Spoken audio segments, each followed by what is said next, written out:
Yeah, so Mr. McDonough. Okay, we'll go back there. We're live. Robbie Koch bought the coastal forests of Maui because he didn't want to ship beef to Hawaii. And because it rained every afternoon at 3:30, he says, by the way, I'll cut all the trees down and sell them to Japan at whopping profit, and put pastures out there, and it'll rain every day at 3:30 in the afternoon, and it does. Where? 30 miles inland where the forest starts. And then it backs up a little bit, but it doesn't back up enough to hit the edge of the island, which is turning into a desert, and it absolutely killed the Paradise Island offshore. And since the Paradise Island no longer rained and all the fresh water disappeared, our Navy said, well, this is such a useless place, we'll just make it a bombing range. And so it now is just a dead island covered with exploded and unexploded ordnance. So when they had a rainforest, it rained, and when they cut it down, it quit raining. It quit raining. Does it get any simpler than that? You know what? So what's the answer?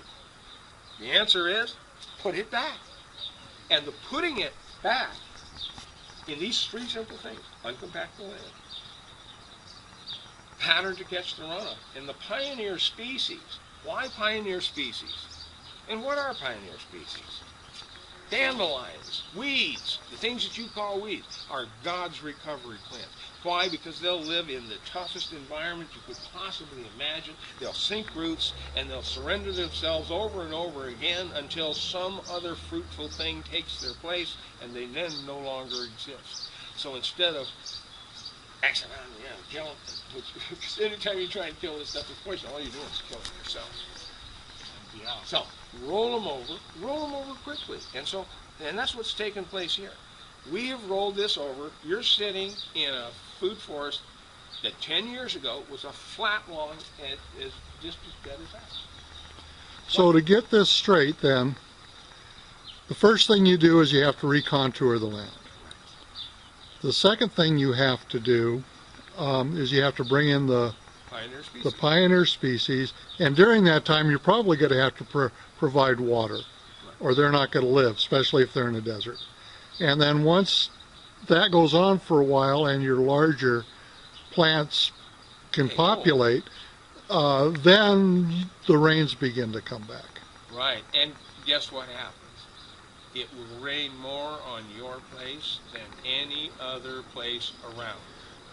You know, when I first heard that, I didn't have the understanding of biochemistry that I do now, but there's another thing that I came to realize about a year ago, that in the mitochondria, which are in the plant leaves, they actually produce water. Yes. To get rid of the two free electrons, when the ATP is produced, the ATP synthase actually jams some stuff together and actually creates water. So if you've got plants and a given amount of water, you're actually getting more water out than you put in. That's right, right. Because it's pulling from multi sources. And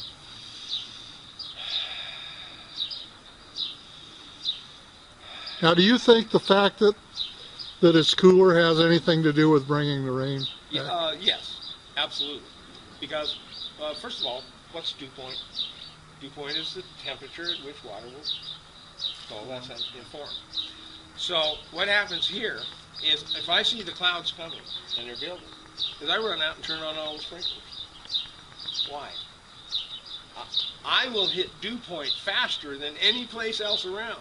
The rocks, you got to overcome a whole bunch of heat off the rocks to get this. And I have uncountable stomata here that when I start doing this, and I'll actually take a hose with a sprayer and I'll start spinning circles and shoot them as high up as I can. And sometimes when the thunder and lightning are getting close, it tingles. You want to put it down and get away. Don't do that for a long time. Anyway, I was standing in front, doing just that at this corner in front of the rose bush, and it starts to rain. And it is. It's just this misty, and it's raining on us. It's 6.5 feet over this way, 6.5 feet out in the road.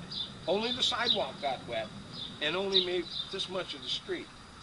And I'm standing in it, and I'm going, and I'm there for quite a while, and long enough to stop and put it down. And I went inside and got my mother. Mom, come out here and take a look. We're in the rain. We're standing and walking in the rain here. And I said, but look across the street. Nothing's happening. Nothing's happening. In the yard next door, nothing's happening. And I actually then had time to go back in and get my brother, bring him out, and I stood him out here, and he went, what? What's that? And I said, Keith, don't you see what's happening? Yeah, it's raining, so what? So I said, walk down the sidewalk. So he's walking down the sidewalk in the rain. As soon as he crosses over here, and I said, notice any difference? It was not raining. He goes, wow, how'd you do that?